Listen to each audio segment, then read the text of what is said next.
सान भाईर गुली माड़े बड़ भाई गुरुतर आहत जनक हेले भवानीपाटना कियापदर गाँवर युवराज पांडे तांको गुरुतर अवस्था भवानीपाटना जिला मुख्य चिकित्सालय भर्ती करा युवराज देहरे दुईटी गुली बाजिथिबा जଣାपड़ी।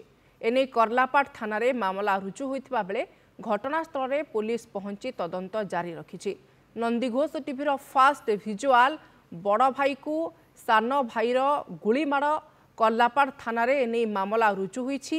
भवानीपाटना कियापदर गाँव में गुलिकांड होइथिबा सूचना। तेबे बड़ भाईर अवस्था गुरुतर रही।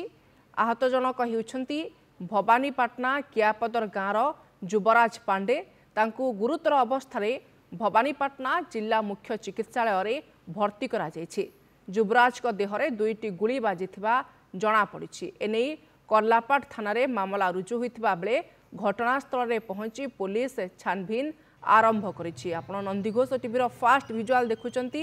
सान भाईर गुली माड़े बड़ भाई गुरुतर होइछि।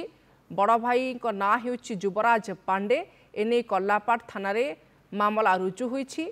युवराज को देहरे दुईटी गुली बाजिथिबा सूचना पुलिस तदंत आरंभ करिछि।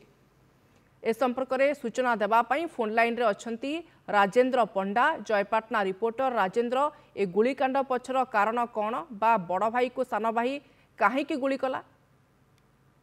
हाँ देखो शुभश्री, जेहेतु काली बासीतियार एवं बासीतियार आम जो नुआखाई पर बासीतियार आसे से मद खाई माने पाटितुंड करुला एवं बड़ भाई से पहुंची बुझासुझा करने पछपटू आसिकी गुली मारी।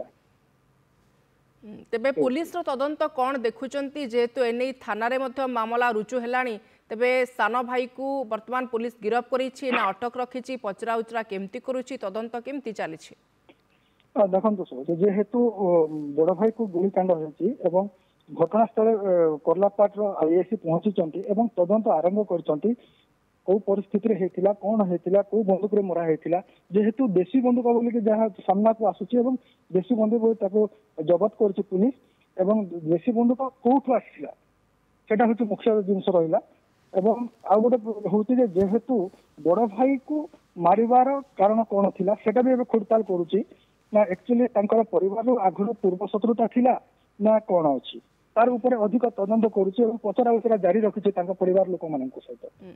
तेबे गुरुतर बड़ भाई को वर्तमान मेडिकल रे भर्ती करा जायछि। चित्र आपण देखुचंती। आपण को अनेक अनेक धन्यवाद राजेंद्र, फोन लाइन रे जोड़ी होइथबारु एवं ए बाबत रे सविशेष सूचना रखिथबारु।